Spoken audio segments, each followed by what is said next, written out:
Hello, everyone, and welcome to the Soul Survivor podcast. I'm Dylan Bird, your host, along here with my co-host, Ryan Winthrop. We are extremely excited to be back, finally, with some news to talk about Survivor Season 41. Look, man, it's been a long time coming at this point. It's been over a year since we've had new Survivor. We've been kind of, coming with podcasts, once every, few weeks or a couple months at this point. And just trying to grind through this long, extended off season. And I think, the best part of this whole long off season is the fact that we have had so many new fans just of the show Survivor. And in fact, we've had a bunch of people reach out to us and be like, hey, I'm a new fan, just found your podcast. And that's just great to see. So yeah, if you're watching us live for the first time, that's awesome. But look, excited to be here. What is up, Ryan? Dylan, it is great to be back. It has been a while since we have recorded, but yes, we are finally reapproaching Survivor season. Only a few more months to go until we get to September. And I'm just excited that we finally have some potential news to talk about. Obviously, we'll go over it, but not everything is confirmed yet by CBS, but comes from reputable sources on Twitter. And I'm really looking forward to diving into it because it's a lot, some of which we did not expect. Yeah, there is a lot to talk about. Obviously the cast was leaked, the rumored cast of 18, some other info about the theme, gameplay. So we're going to touch on all of that. Now, before we get started, if you are watching here, be sure to like this video and subscribe to this channel if you aren't already. Also, be sure to follow us on Twitter and Instagram at Soul Survivor Pod. And if you're feeling extra generous today, visit Apple Podcasts, give us a 5-star rating and a review also. That'd be absolutely great. Be sure to subscribe there on Apple Podcasts as well. We cannot wait to have our recap episodes every single week during the season. I actually tried to get Hef back on the podcast tonight for this episone. Oh my God. He had a conflict, but look, this is a big podcast. We finally got some new info. I was like, you know what, maybe Hef will join us back. He wasn't around. That's unfortunate, but Hef will be back on one of these days coming soon. Hopefully one of the next few podcasts, we'll catch up with him and everything like that. That'll be a lot of fun. But yeah, let's hop right into it and start with the cast. The cast is 18 people, split into 3 tribes. And look, diversity rules are in effect as we have seen by the cast photos. I actually have a cast photo here that I want to screen share with everybody. Now, if you do not want to know the cast, if you don't want to know the cast until Survivor actually drops an official trailer, stuff like that, or Survivor drops their official article, CBS, before the season, then look, you could skip this part of the video. But yeah, we are going to get a screen share going here. Let's just make sure this works. And here we go. Yeah, Dylan, while you're pulling that up, I have to say, like, you would have seen the biggest surprise on my face if I had hopped onto here and Hef just showed up on my screen. You would have seen the most shocked reaction. I do like Solomon's suggestion. You should have just said to him, "Oh, Brad Culpepper was in the leaked cast." Would have been on here in a second. Let me just get this banner down for a second so that we could get we got some technical issues here. Things are acting slow. All right, so we got this here. We got our cast of 18, our potential leak cast. Obviously, as I said, diversity rules are in effect for this season immediately. Look, what was your first take? It's kind of hard to look at a cast like this and just, form first impressions without seeing anything that they have to say, any of their, the article that CBS drops preseason where they, answer a bunch of questions. It's not like we have that. You're just looking at pictures of these people, where they're from and what their occupations are. Is there anything that stood out to you immediately just from looking at this? Yeah, a couple things actually. And I came prepared, Dylan. I did crunch some numbers before this podcast, but obviously, like you have mentioned, CBS clearly is sticking to their rule of having at least 50% people of BIPOC. And obviously, this is a very diverse cast, which is always a great thing for Survivor. In terms of the numbers, the average age, Dylan, for this group is 33. So it's a pretty good average age. Usually, I think in some seasons you see a lot of younger people who are in their 20s, and it brings down the average age. And I personally feel like if people are not super old, but if they're a bit older, they're later 20s, early 30s, I think that makes for a great Survivor player profile. They're more seasoned in life. They kind of know what to look out for, who to trust. Maybe they have more life experiences to draw from. So seeing this group having an average age of like 33, I think is pretty good. Also, there's only 7 people who are in their 20s, so it is gearing towards older for sure. And yeah, no, I think it looks like a really great diverse cast. Also, like you mentioned, Dylan, a few diverse occupations here too. We have a lot of students, but we also have we have a rancher, a grocery store worker, and I know this caught your eye, a former NFL player. Yeah, well, I think, before I talk about the occupations here, just want to touch on what you said about the age. Like you said, gearing a little bit towards older, but we do have 3 20-year-olds on this season, 3 students. That's either going to be very interesting or these people are going to be naive. Like, I don't want to judge people based on their age. It's crazy. I could not have pictured myself playing Survivor at 20 years old. I'm 23 right now. I cannot have pictured myself playing Survivor 3 years ago. Now, in terms of the occupations, yeah, I noticed a retired NFL player. I don't know who he is, and I looked him up. Yeah, I looked him up. He was mostly a backup defensive player, special teams player when he was in the NFL, which makes me think, and I saw a lot of people talking about this, he has to have some kind of electric personality because it's not like he's being let on for a celebrity type thing. Like he has something else, obviously with him. He's not just an NFL player that everyone knows that they're letting onto the season. Clearly there's something else coming with that. So I'm excited to see that. And yeah, so one other interesting thing, and I know I spoke to you about this already, is obviously, they have the locations of where everyone is from here. And, we've had me and you are both from Long Island. We live around 10 minutes from each other. Yeah. Long Island has had success on Survivor. I mean, 2 winners came from Long Island, Tom and Tommy, Tom Westman, and then Tommy from season 39. Both those guys are from Long Island. In addition, we've had our other fair share. Julie from season 38 is from the town right next to me. That's pretty cool. Meanwhile, we have Tiffany Seeley right here from Plainview, New York, which is my town, which is crazy. I'm looking at the schedule cast. I'm like, Plainview, New York. Wow. And a few reasons. It's just like it's not like I live in New York City where there's a bunch of so many people that it would be it wouldn't be that shocking if there was somebody from New York City. But to be from the same exact town as me is pretty interesting. I don't live in like a huge town. Yeah, there are a lot of people. It's a suburbs. It's Long Island, but that is pretty cool that there is somebody from my town on this season. Now, I looked at the occupation teacher. I don't believe she is a teacher in my school district, but I did some research. I have 2 mutual friends with Tiffany on Facebook, and my mom has 13 mutual friends with her. So clearly some people around my neighborhood know who she is. I'm very curious. I will not guarantee, but we will do our best to get her on the podcast after the season. Look, I think she'll maybe do something for us considering I'm a Plainview person, you're a Dix Hills person. Look, I'm excited about this. I'm excited to see somebody from my town, the first ever Plainview contestant on Survivor. So good luck to Tiffany. Looking forward to seeing that. And yeah, that's just really cool. So that was the number one thing that struck my eye about the cast. But like you said, 3 students, NFL player, rancher, very diverse cast. So I think it could really make for some great gameplay and interesting social connections here.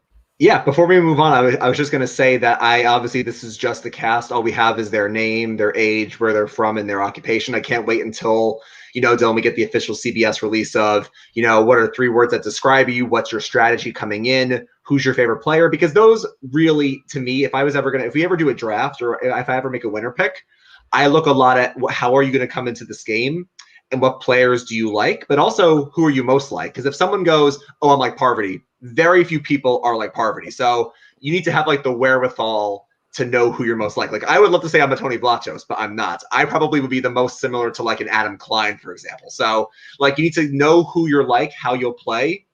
And I would love to see how self-aware these players are.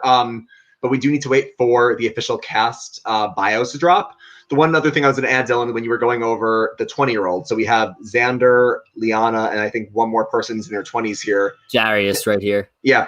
That makes me feel old, Dylan, because you're 23. I'm turning 25 this month. And this means, Dylan, if people aren't aware, we finally have also, side note, we have a few Canadians on this cast as well, which is pretty cool. But we now have people who were born after Survivor started. Like Survivor filmed in the summer of 2000, and up until now, 40 seasons, everyone's been born before 2000. And I know personally, if someone told me that they were born after 2000, I feel old. We now have 3 people who were born after Survivor started, which is crazy to me. Yeah, that is pretty wild. Now we have a question here that I want to address first before we move on.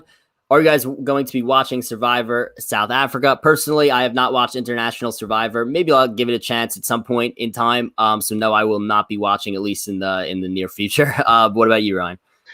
I've considered it. I've been hearing a lot of great things from those who are covering the season in its preseason coverage. I know it starts, I think, either today or tonight or tomorrow. It starts starting very soon, and I would consider it. I have it on my list. Dylan and I actually on our own right now are rewatching some old seasons that we haven't seen in a while. So we are still going through some old US seasons, but we still have until September. So I could easily say to myself, if I get through a couple of seasons, I'm good for US Survivor. I could see myself picking this up possibly before season 41. Yeah, definitely seems interesting for sure, and it could be something that I have to check out sooner or later. Let me just get all right. Just got to reset everything here as we get the screens fixed. All right, perfect. Oh. So now let's get right back to what we're going to talk about the rest of the time. Next interesting bit of information. Now, again, everything that we are getting here, I didn't say this earlier, but it's in the description. It is from InsideSurvivor.com. Martin Holmes, Redmond Survivor, at Redmond Survivor on Twitter. He's great with, this type of stuff, preseason, stuff like this, getting the cast early, getting some other info. So props to him. All credit goes to him for that type of stuff here, everything we're talking about. And so from Inside Survivor, we've also learned that Survivor 41 is just going to be Survivor Season 41. There's no title. There's no theme. So what are your thoughts on that? Personally, I don't have many thoughts on that. To me, it's not going to change how I feel about the season. Obviously, I'm sure that, certain seasons will have themes going forward, because if you're going to have returning players, the returning players will likely have some kind of theme that come with them. But seasons where there are no returning players, I mean, it doesn't really matter that much, because the themes in the last few seasons, like, for example, everyone always mentions heroes, healers, hustlers, like nobody really cared about that theme, to say the least. So if they just called it Survivor Season 35, it would have been no different. So that's my thoughts on it. Not much for me to say there, but I'm curious to know if you have some thoughts on it, similar or different. Yeah. If there was ever an argument to stop theme titles, one just needs to look at Triple H just to give a perspective, because it's been off the rails for years. But it's weird. When you first hear this, it's obviously a bit weird. We love referring to the seasons by either their acronyms or by, what their theme is. And it's been a big part of Survivor. I think, and the chat will correct me if I'm wrong, but I don't think we've had a non-themed season, whether it's in the title or even like a Nicaragua where it's not in the title, but it's divided by age, or like a Philippines where it's not mentioned in the title, but they have 3 returning captains. I don't think we've had a normal season since Samoa, since 19. I think every other season has had either a theme in the name or just based on the how the cast is divided. Now, like Dylan said, this is still early preseason info, still rumored. If the season is called Survivor 41, there's still obviously a very fair chance that we still have, the cast is divided by generation. The cast is divided by, where they are from in the country. Like, we still don't know how it will be divided. I actually don't think it'll be just a pure new player cast, no theme, like kind of akin to a back to basics. There has to be something up their sleeve. But you know what? It is weird, but I don't have a huge problem with it. It's probably not as big a deal as people are making it out to be. As long as we get great gameplay and we get to understand who these characters are and we get to really know them and see them fleshed out, I don't think it's going to be a big problem. So actually, we could do some investigative work if we wanted to here, looking at the cast. So what would be like if we were splitting them up based on generation? Like, what would be the cut? Like, okay, if we're going to look, I'm going to just count people in their 20s right now, because I think it's interesting that you said that. So like, there might not be a theme in the title, but the tribes could be divided by a theme that we don't know about. So just taking a quick look here, people in their 20s, we have 1, 2, 3, 4, 5, 6, 7. And again, actually it's split into 3 tribes. So, all right. So maybe it would be, okay. So we have 7 people in their 20s. We have 1, 2, 3, 4, 5, 6 people in their 30s. And then we have over 40 or over is 1, 2, 3, 4, 5. So kind of evenly split. So look, it may not be evenly split by generation. Maybe it's some kind of occupation thing. Like I said, it is interesting to have 3 students, and you have a teacher here. So I maybe it is by occupation also. So we'll see if they end up splitting the tribes up like that, and there is some kind of theme to it without actually calling that theme the season. I wouldn't be surprised if that happens. But look, I think it is interesting that they're not actually labeling it any type of theme. Now let's move on here to the next part of this podcast. We are going to talk about the gameplay stuff that we have heard, and this is arguably the most important piece of information. I think it is the most important piece of information. I would not call it arguably. It is something we've never seen before on Survivor. They are shortening the game tremendously. It's going to be 66.666% of what it was in terms of days, 2/3. We are seeing only 26 days these guys are going to be out there, not 39. Obviously, with the intro that Jeff usually has, 39 days, blah, blah, blah, people, one survivor. That's going to be weird. I would pretty much bet that he does not say that this time because he's not going to say 26 days. I don't think that this is going to be a very advertised thing. I would not be surprised if they show the days a lot less in this season because I don't think that they're proud that they're doing this. Personally, I think they're going to go back to 39. I just think that like every kind of competition or, things have had to change because of COVID. Obviously, there had to be a 14-day quarantine for all these people that come out. Plus, they already get they already are there for a bunch of days before pregame normally. So it was probably like 20 days there before they actually even started the game. So they naturally had to shorten the season to 26 days. Like anything, the NBA season was shortened to 72 games. Sports were shortened this year. That's just what it was. That's how, schedules change because of COVID. But I want to know what you think of 26 days. How do you think it'll affect the game? And do you think it'll be very obvious to the viewers that it is affecting the game? Yeah, I think like you said, when you were teeing up the section, that out of the three things we're talking about, this is the biggest thing. It's the biggest change, not only to the gameplay, but just to how Survivor is, perceived and seen as a show. I mean, we all know the mantra of 39 days, 18/20 people, one survivor. So it's a big change. Like you mentioned, I don't know how much they're going to either promote it or show it. I actually feel like if they didn't show us the days in the corner of the screen, we may not even ever know. So that's obviously one thing we'll have to see how much they really, play it up. I would say, Dylan, I think that this is going to have massive ramifications for season 41 because it's going to really, one, elevate the speed of play, and two, if not done right by the editors, it could really reduce how much we know these players. And I think when it comes to the speed of play, Redmond was saying it in his Inside Survivor article, like you're going to basically now having, 1/3 less of the days, you're going to have basically almost instead of 3-day cycles of, maybe reward one day, immunity, then tribal council, you're going to have 2-day cycles. You're going to have maybe a reward/immunity, and then tribal council the next night, or having a reward one day and then the very next day is tribal council. It's going to be very fast-paced gameplay.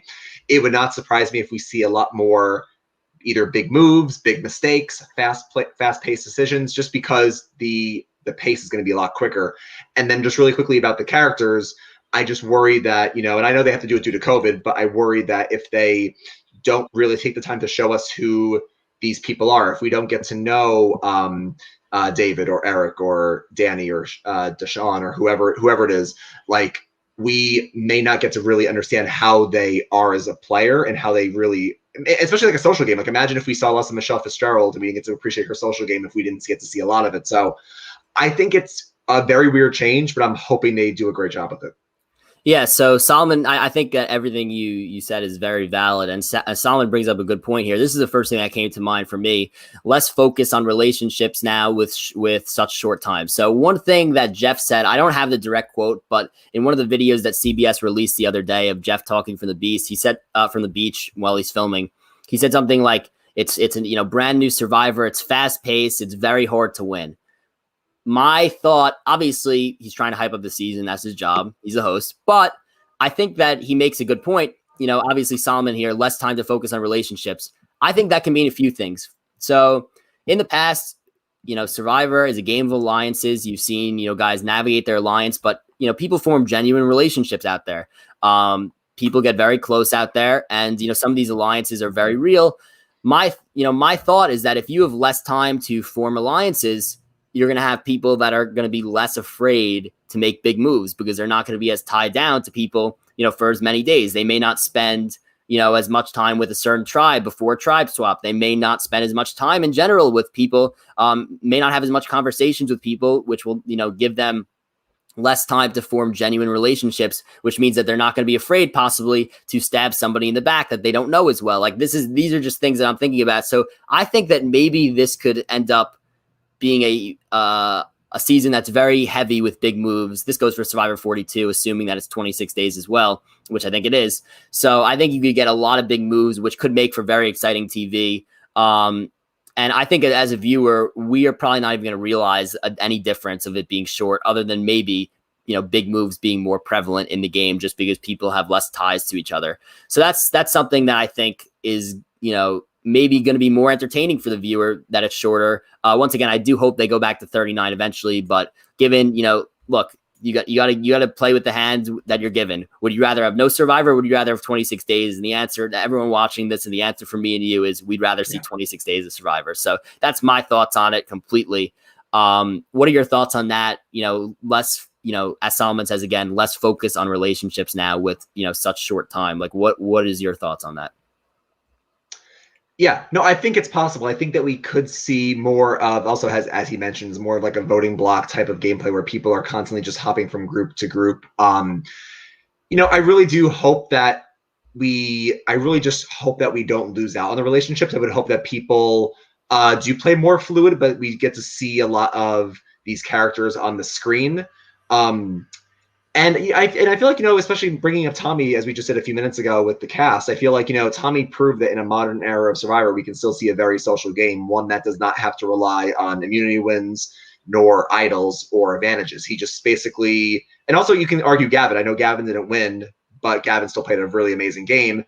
We see people nowadays are still able to play great games without needing the gimmicks or the idols, advantages, immunities. So I do think we will see accelerated gameplay. I think based on how it's edited, based on how people handle it, I think it could be a good thing. Again, we just don't know how it's going to play out yet. We could see less of these people. We're going to have to find out how it plays out. And another interesting question from Liam here. He says in the chat, how do you think the winner will be received by fans, given that it's a shorter season? Personally, I will judge it the same. These people do not have control over how many days the season is. They don't have control of COVID. There's nothing that you could do about it. This is the hand that they were given. Just like in any other season, there are twists that are lucky or unlucky for some players. That this is a twist. The shortened season, this is a twist that every single player is going to have to deal with equally, which means that personally, I will not give anybody who wins this season crap, or anybody who does well just because they, went far in a shortened season. I think that everyone is given that, everyone is playing 26 days. So that's how I feel about it.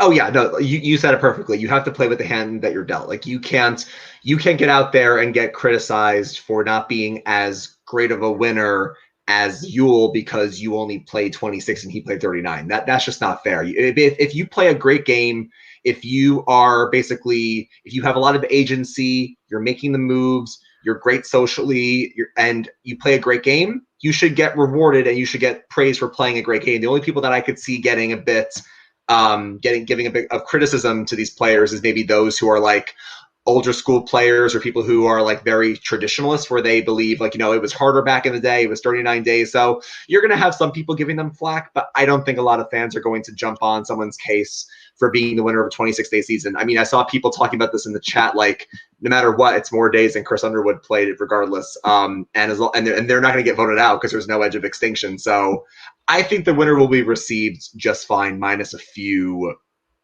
bad voices. Yeah, and I mean, I do agree with that. And now we have another question from Solomon. He says, shortening the days, should we assume a double boot episode? Both tribes go to tribal. I mean, that usually happens anyway with 39 days. I don't think we're going to see more of that. I just think that it's just going to be more frequent vote outs, which is going to make the game faster paced. I don't think, like I said, I don't think anything's going to feel that different watching it, except for maybe more big moves. Yeah, no, I don't think it'll change that much. We definitely will see at least, I think, 2 double boot episodes. But, listen, given that it's a 26-day season, they could change a couple things up that we don't expect. So I'm looking forward to it. While we're going through questions, Dylan, there was an earlier question actually from who was it? That it was from Christian earlier, where he says, "Just curious, do you think that a female player is going to win season 41?" In case people forgot, we have had 6 male winners in a row, going back to Ben in 35, all the way through Tony in 40. So we've had 6 in a row.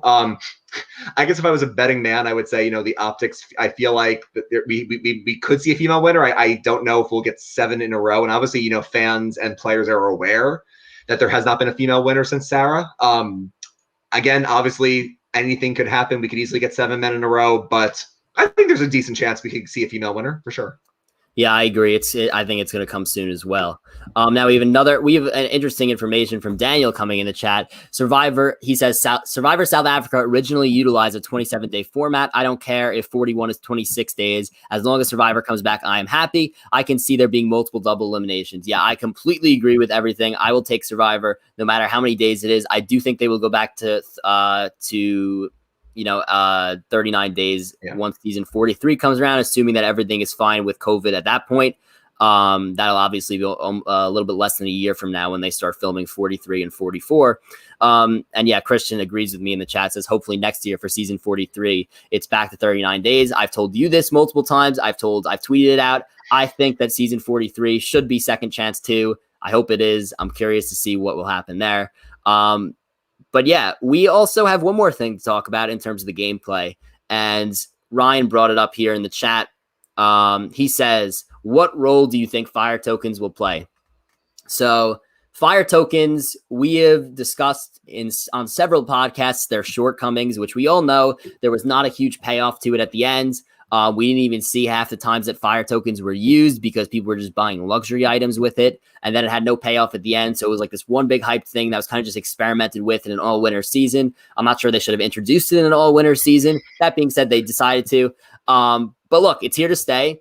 And what do we see with fire tokens here? I think you see a lot of utilization of it. Not only did all these people have to have all this time to think about fire tokens before going on, they also are playing in a shortened season. Like we said, a lot of big moves are going to be made, in my opinion. I think that people could easily use it as leverage. And I'm excited to see, what happens with fire tokens. Yeah. I mean, I don't want to reiterate a lot of what we said in the past. We've been talking about fire tokens basically since season 40 ended.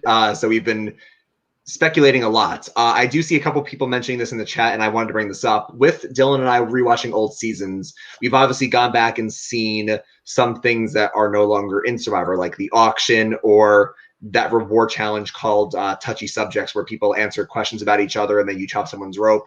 I think in challenges like those, like when it comes to reward challenges and ones that are a bit more social and you kind of just see how the game plays out, I think we could have a lot of great usage for fire tokens. That, like, imagine if, usually touchy subjects could be a reward or immunity, but I feel like how critical is that going to be when you're answering questions about, your tribe mates and the reward is the fire tokens? I think that's going to be a really beneficial thing. And you'll see somebody like, Michelle, who's very social, can get a lot of fire tokens in that regard. And then going back to the auction, I really feel like whether they make the fire tokens currency or whether it's still US dollar currency, but instead of buying an advantage, it's like you can buy this or a fire token. Or I feel like there's actually a lot of potential things they can swing with this, because we know for a fact the edge is gone. So they can no longer use the gameplay mechanic of when you get voted out, you must will a fire token to somebody else. And then there's a whole economy where you're using fire tokens on the edge versus in the game. So I really feel like if they could bring back some old school things like the auction, like touchy subjects, I feel like there's a lot of good uses for fire tokens. And I think it actually could have a lot of potential benefits for the game. Yeah, and we have Christian in the chat who says fire tokens for the challenge advantage. So before we talk about that, we've spoke about that in the past. I think the payoff should be a big advantage of the final immunity challenge. That's my opinion, because it's just like you've accumulated it all game. You got this far. Now you get to use it at the end. But I want to talk about the auction real quick. The auction's amazing. There's no reason that they got rid of the auction. Bring it back 100%. I mean, we spoke about this in the past. I'm a big fan of the auction, and I think it should come back. And it should, but the problem is that the reason why it left the auction and also touchy subjects is because people broke it. Like Worlds Apart broke the auction because Carolyn, Mike, and Dan all were like, we're just going to wait for the advantage. And then like that's how they broke it. And then same thing with San Juan del Sur. Like they broke touchy subjects because they got rid of Keith, Nail, Alex, and Reed. Not Alex, Alec and Reed. And then you have the alliance of, Missy and Natalie and John and Jacqueline and Baylor. And they're like, you know what, we're just going to talk about who wants to win. So they broke it. But I think now, Dylan, like to your point, if they can bring back fire tokens if they have fire tokens, and then you can bring back the auction and bring back, touchy subjects, and you can kind of change the formula with tokens. I feel like that's how you bring it back now. And maybe bring back the auction, but maybe don't have an advantage in it. And you kind of trick people into thinking we're going to have an advantage. And look, or maybe, do something with multiple advantages. I don't know. Maybe just make it more creative. Maybe just hide an advantage on one of the stumps that you sit on, and actually don't like offer the advantage in the auction, but maybe just hide it at the auction. I don't know. There's different ways you go around it to make sure that the auction is not broken. But yeah, open to all other questions before we head off tonight. But yeah, I am really, really looking forward to Survivor Season 41 as we get these questions to roll in here in the chat. We've got multiple messages from people who have found this podcast during the off season. I just want to say thank you. People have asked to come on the show. To that, I want to say that I would like to find a way to get some fans involved, get some fans on the show sometime during the season. So I will get back to everyone who has asked about that.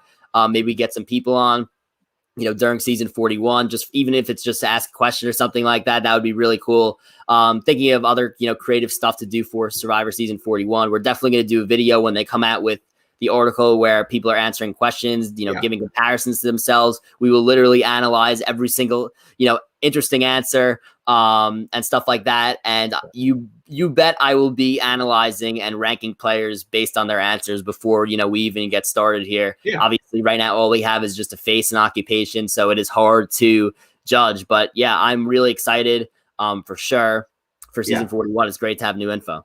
Yeah, absolutely. So we see a few questions coming in. Solomon asked us in the chat earlier, what old school seasons have you been watching? He just watched Vanuatu and Gabon. Pretty good choices. I personally, so far in this offseason, I've rewatched Gabon, Guatemala, and I just finished Cook Islands last night. Guatemala, I think, is an amazing season. It's one that's kind of forgotten. It's old school, but I do think it's worth going back for the characters and some gameplay.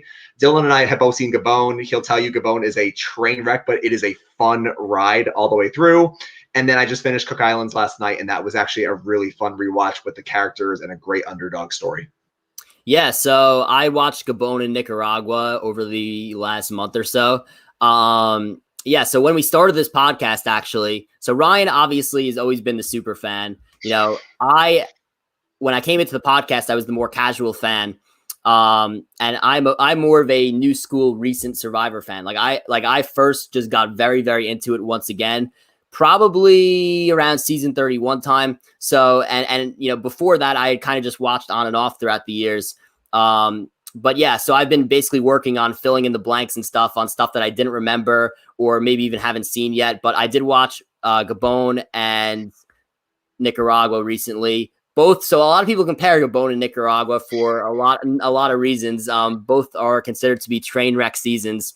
Gabon, I would say, off of watching it recently, I enjoyed Gabon a lot more than I did Nicaragua. I just think that Gabon wasn't that bad of a season. I think the gameplay was not good, but I think the characters were very good. Nicaragua, personally, I did not love any of the characters particularly. I thought that there were two pretty solid characters, Brenda and Fabio. Obviously, Survivor agreed with me. They brought Brenda back. They have basically not brought anybody back from that season other than her. I would like to see Fabio back. I assume that he will never come back because what I have read is that they just did not like that season at all for the reasons that we did not like that season.